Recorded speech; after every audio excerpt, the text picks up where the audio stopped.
Jhenaidah cyber crime investigation সেলের উদ্যোগে উদ্ধারকৃত mobile ও অর্থ প্রকৃত মালিকদের নিকট হস্তান্তর ১১ এপ্রিল ২০২৬ ঝিনাইদহ পুলিশ সুপারের সম্মেলন কক্ষে সাইবার ক্রাইম ইনভেস্টিগেশন সেল কর্তৃক মার্চ ২০২৬ মাসে উদ্ধারকৃত বিভিন্ন মোবাইল ফোন ও অর্থ প্রকৃত মালিকদের নিকট আনুষ্ঠানিকভাবে হস্তান্তর করা হয়েছে।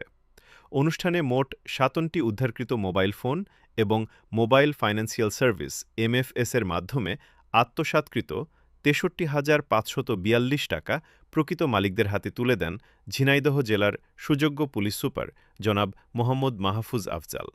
এ সময় উপস্থিত ছিলেন জনাব শেখ বিল্লাল হোসেন, অতিরিক্ত পুলিশ সুপার প্রশাসন ও অর্থ এবং সাইবার ক্রাইম ইনভেস্টিগেশন সেল, ঝিনাইদহের সদস্যবৃন্দ।